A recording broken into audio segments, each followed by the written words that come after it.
What is going on, YouTube? So it's about that time. Last of the Power 5 conference previews, and that is the SEC. So the reigning national champions from the SEC, also just dominance in bowl games last year after a rough 2014-2015 outing in bowl season. So intriguing storylines to talk about with the SEC. I'm going to do my normal stuff where I go into the standings and then talk about my awards, dark horse, and then disappointment. And then I'm going to start with the West, go top to bottom, or actually bottom to top, then go to the East, bottom to top, and then talk about the championship game as well, how I think that's going to play out. So again, I don't know if there's going to be too much shakeup in the SEC this year, at least when you're talking about previews. Obviously, when you get into the season, it's a lot more. But anyway, let's go ahead and start with number 7 in the West. And I've got the Mississippi State Bulldogs. So Dak Prescott era is done. I believe the Nick Fitzgerald era is about to start. This is a team that returns a little bit of talent. Brandon Holloway at running back should be a guy that not a whole lot of people know about, I think, but still should have a solid year. Fred Ross is probably going to be a star on that offense. And they got a few players along the defense that should be good as well. A.J. Jefferson, Jonathan Calvin at defensive end, and then Kevon Coleman at safety. Again, some senior leadership right there. Going up and down their schedule, again, you're in the SEC West, so it's going to be a rough year. They have road games against LSU, Alabama, and Ole Miss, so those are going to be rough, and then they got to go to BYU as well. But also some easy out-of-conference games between South Alabama and UMass, so a chance to pick up some wins, get their feet under themselves, and then big game against Texas A&M to maybe force themselves into a bowl game. They have a game against Sanford. Before that, both games are in Starkville. They do land some big games in Starkville, South Carolina, Texas A&M, Arkansas, Auburn. So they got some chances in games that are winnable for them to be able to get at home. But anyway, move on to number 6, and I've got the Arkansas Razorbacks. Again, another team that's losing a whole lot. Brandon Allen era is over. The Jonathan Williams, Alex Collins era is over. The Hunter Henry era is over. Drew Morgan is probably their best returning receiver. Dominique Reed should be good as well. Austin Allen will probably be the starting quarterback, but we'll see what happens there.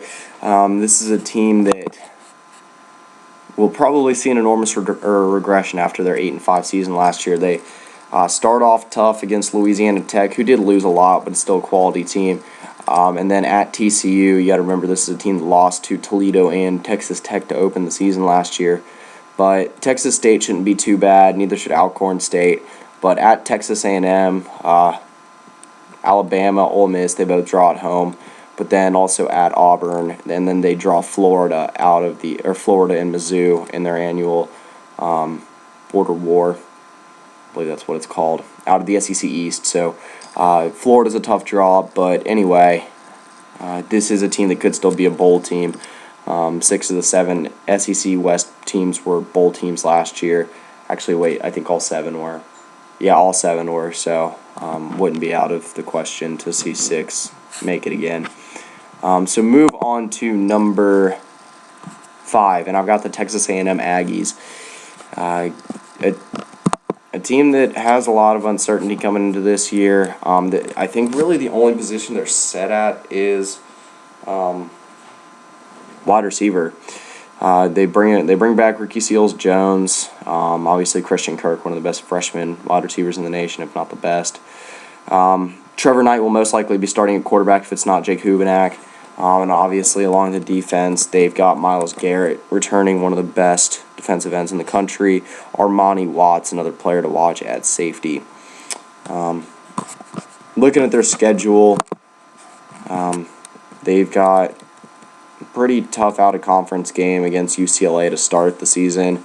And then also they get Tennessee at home and a tough draw from the East, but they do have some easy out-of-conference games between Ole Miss, New Mexico State, and Prairie View A&M. So again, a team that I think can be solid this year. I think will be a bowl team. Obviously, Trevor Knight era is starting now, and it really depends all on which Trevor Knight shows up. It's been talked about a million times, and then we'll see if Kevin Sumlin still has his job at Texas A&M by the end of the year.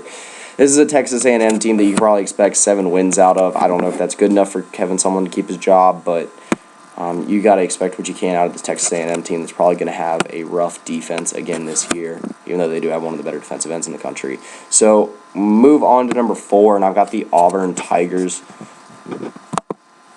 Now, Auburn has seen some regressions each of the past few years while they've had Gus Malzahn. I believe a 7-win season last year. See if the Jeremy Johnson era is over, or if they go with Sean White again, or the most likely option with John Franklin. They start off the year with a tough game against the reigning ACC champions and runner-ups, national title runner-ups of the Clemson Tigers, Arkansas State, and then Texas A&M, and then LSU. So a very tough start to the season for Auburn. But I think this is a team that will improve this year. I think 8-9 wins is not out of the question for them. Like I said, this is a team that has a lot of talent still on the team. Cameron Petway at running back, I think will be solid. Marcus Davis is a good wide receiver. They do lose a lot on the offensive end of things, but they do bring back one of the more talented defensive ends in the country in Carl Lawson. See if he can have a full healthy season. They return a lot along the defensive line. Montravius Adams, Dontavius Russell, and then in the safety, or at the safety spot, Jonathan Ford. Actually, not the safety spot. At the corner spot, Jonathan Ford should be leading the secondary. So move on to number 3, and I've got the LSU Tigers. An LSU team that I've talked a lot about this offseason, and one that I hope can put together a good passing game. I know that a lot of people have LSU as actually their SEC West favorites right now. They're probably not the consensus favorite, but they are probably the most talented team, at least on the defensive end of things right now in the SEC West. Again, my thing comes back to whether Brandon Harris can be a efficient quarterback or not. I don't think it's going to happen. I just don't have enough faith in Brandon Harris and what he's been able to show since he got to LSU. Again, return Malachi Dupree at wide receiver, Leonard Fournette, obviously probably the best running back in the country. And then also a lot of players along that defense, Jamal Adams at safety, Kendall Beckwith at linebacker, Arden Key along the defensive line. They got a lot of talent. Defense is going to be fine. It just comes back to the offense for me. If Brandon Harris can't throw the ball, then it's just going to be a repeat of last year, because people are just going to start stacking the box against Leonard Fournette. And they will still get some wins and will still be a good team. But, again, you can't move forward unless you can pass the ball. And unless something big changes, I don't know what's going to change with them. So move on to number 2, and I've got the Ole Miss Rebels. A team that a lot of people forgot about last year, but they smoked Oklahoma State in the Sugar Bowl. This is a team that no one has faith in this year, and I don't know why. They lose a lot, but they return some good talent. Chad Kelly, one of the best quarterbacks in the country. Evan Ingram, one of the best tight ends in the country. Quincy Adebojo.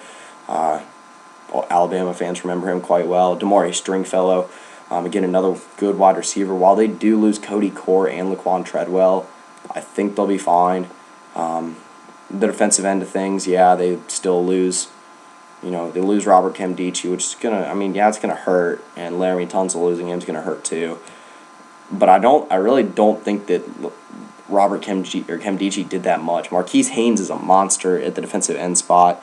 I think Tony Bridges is gonna be a monster at corner, and Kendarius Webster will also be the opposite side corner there. Looking at probably a C.J. Hampton, C.J. Moore combination at safety that could be good. See if they can step up as well this year and kind of restore that land shark defense. Again, I think this is a team that people are going to underestimate. Again, this is the only team for 2 years in a row to beat Alabama. I keep mentioning that again. Another thing that people keep forgetting, they draw Alabama at home this year. They draw Mississippi State at home. And the Florida State game is going to be tough, but that's not going to impact their SEC standings at all. So move on to number 1. It's pretty obvious at this point who I got, and I have the Alabama Crimson Tide. So an Alabama team that is going to, again, look a lot different this year. They lose Jake Coker. They lose Derrick Henry. They lose a lot along the defense. Reggie Ragland, Ashawn Robinson. I can keep on going on for who they lost, but it's a team that just seems like they can reload, refuel, and just like basically put another talented team out there every single year. And I don't think they're going to miss a beat at quarterback with Blake Barnett. He will most likely be the starter. Cam Robinson is gone, which is going to hurt now, but I don't think it's going to hurt him too bad. Calvin Ridley is a great wide receiver, so is Ardarius Stewart. O.J. Howard, I think, will step up in a big way this year. Reuben Foster is going to be big. Jonathan Allen comes back along the defense. Minkah Fitzpatrick, Marlon Humphrey, both going to be monsters. Obviously, Bo Scarborough going to be leading that backfield, should be good as well. Damian Harris, name to watch out for. They start out the season pretty tough against USC and then Western Kentucky. But, again, I don't think either game's going to be a huge problem for them. They'll probably be able to win both, and I believe that they'll be able to win the SEC West once again. So, move on over into the East. And to start off, I got not the Kentucky Wildcats, the Vanderbilt Commodores. So, this is a Vanderbilt team that has just struggled immensely to put up points this past year. I don't think this year's going to get a lot better for them. I think this is going to be an improved SEC East, and I think that it's going to take a few more years for Vanderbilt to at least get to the point of respectability again. Now, the schedule, I don't think it's too bad. They opened the season against South Carolina, then Middle Tennessee, at Georgia Tech, and then at Western Kentucky, and then they move into their SEC schedule, finishing up with Tennessee at home. Kyle Shermer will probably be the quarterback this year.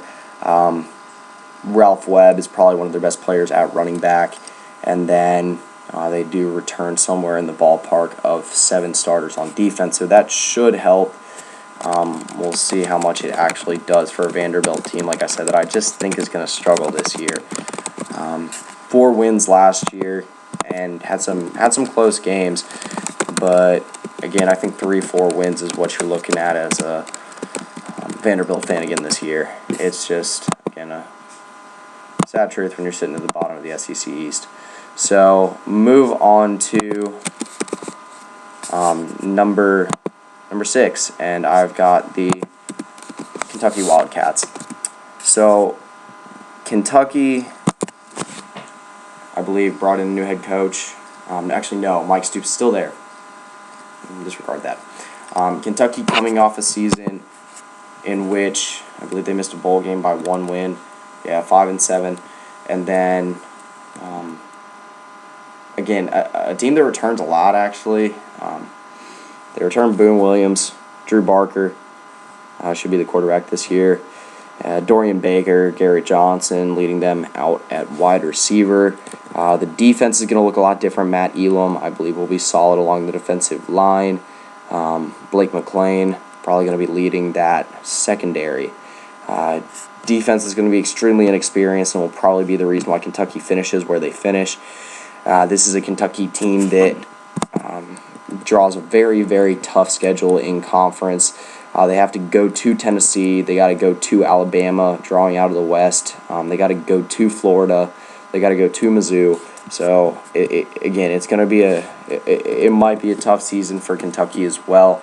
But honestly, if Mike Stoops can put together something special this year, with the uncertainty at around 4-7 in the SEC East, I think they can still put together something like semi-special this year and still be able to put together a bowl season. So,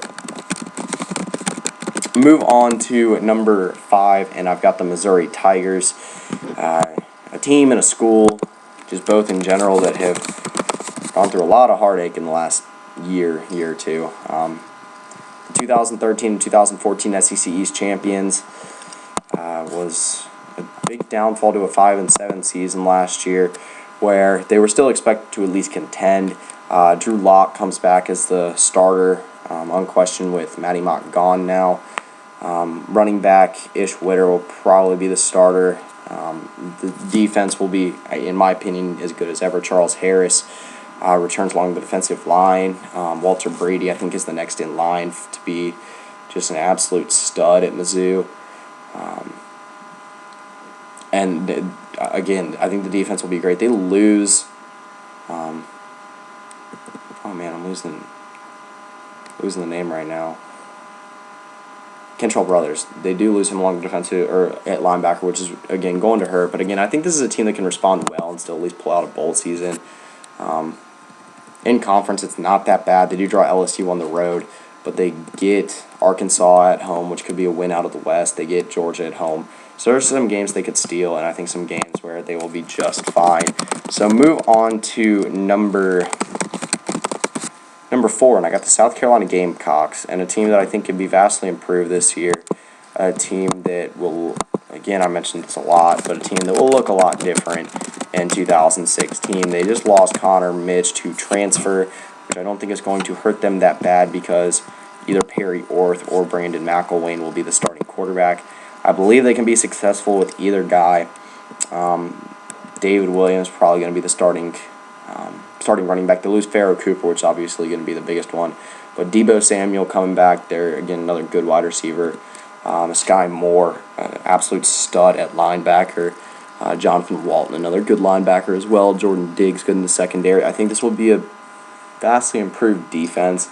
And I think whether they go with Perry Orth or Brandon McElwain, I think that the offense will be able to move a lot smoother this year. The problem with me for South Carolina is that god-awful hire they made of Will Muschamp. He can recruit defense. The defense will be a lot better, but I mean, if you saw his Florida offenses, he's just not a good quarterback, or he's not a good coach for offense. Again, I think this is a South Carolina team that can take advantage of a very poor bottom of the SEC East, just basing off what happened in 2015. And coming off I believe 3-win season, just an absolute miserable season for South Carolina.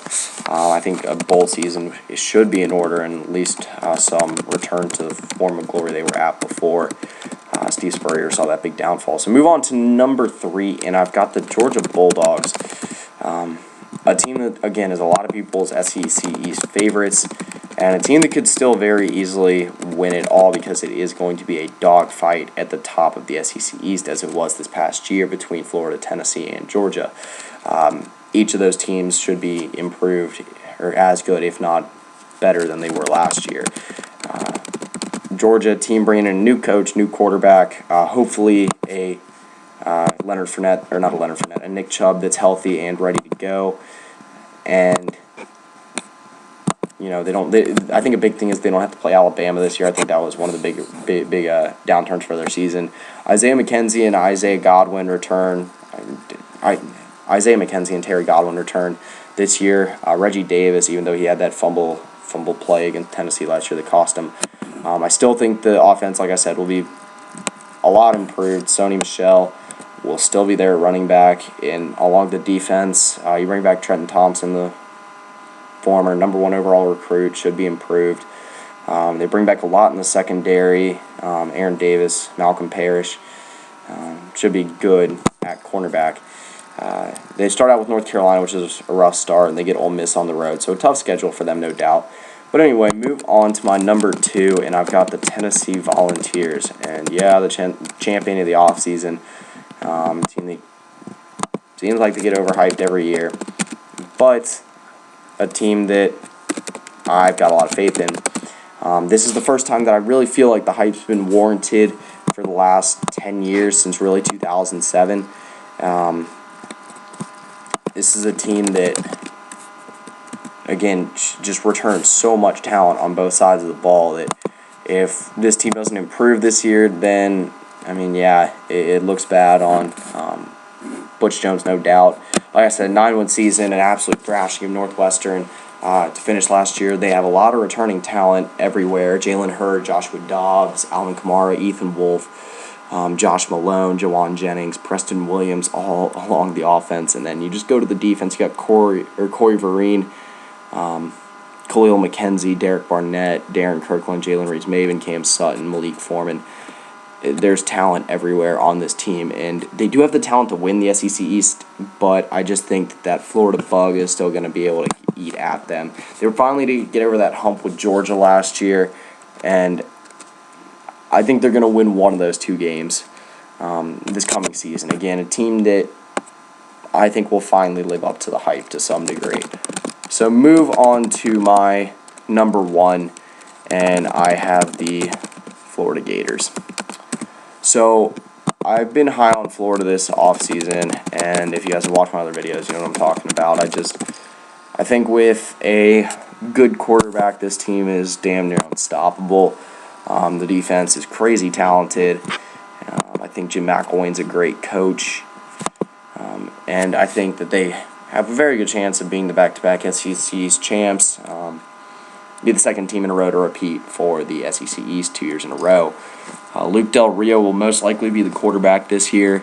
Running back Jordan Cronkite probably the favorite to start there. Antonio Callaway, even though he is suspended for a few games, I believe, is still their best weapon on offense. And then Martez Ivey should be able to lead a solid offensive line. Now, along the defense, Caleb Brantley and Joey Ivey should be able to lead that defensive line. Brian Cox is also another solid option along with C.C. Jefferson, former number one recruit. But the leaders along this defense are Jared Davis and Jalen Tabor, no mistake about that. This is a very talented roster, and again, a coach that I think can lead this team to glory. Schedule is still very favorable. They get LSU at home, finish that home and home. Georgia at home. They go to Arkansas, but I still think a winnable game. And they get South Carolina at home as well, along with Missouri. At Tennessee is probably their toughest game. But again, winnable games, and I think a team that will repeat as SEC's champs. Now get into what I think will happen in the SEC championship game, and I do think Alabama will repeat. If you saw my college football playoff predictions, I did have Alabama winning that, back in the college football playoff. So get into my awards and start with Offensive Player of the Year, and I think it's going to be Leonard Fournette. Again, not much explanation need to be done here. Best offensive player in the conference.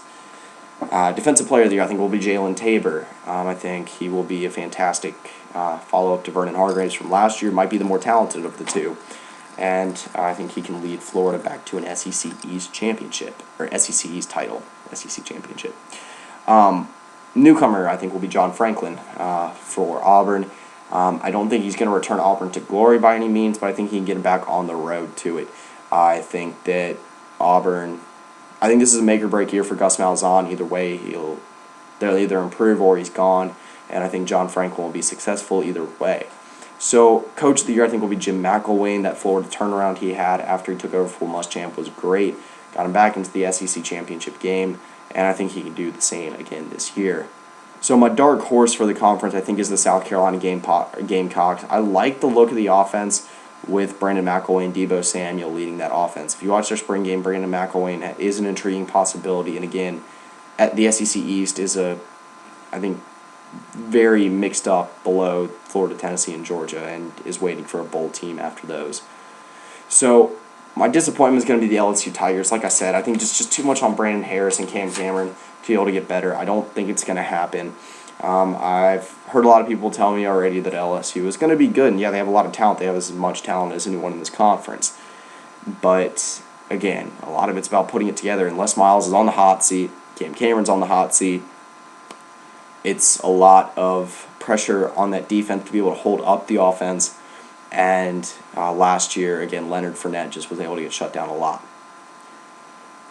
So that pretty much does it for this conference preview. Like I said, done with the Power 5 now. Tomorrow I'll be coming back with the AAC and move into my Group of 5 and then start the individual team previews after that. So wrapping it up here with the conference or Power 5 previews and moving into the Group of 5. But yeah, that's pretty much it. See ya.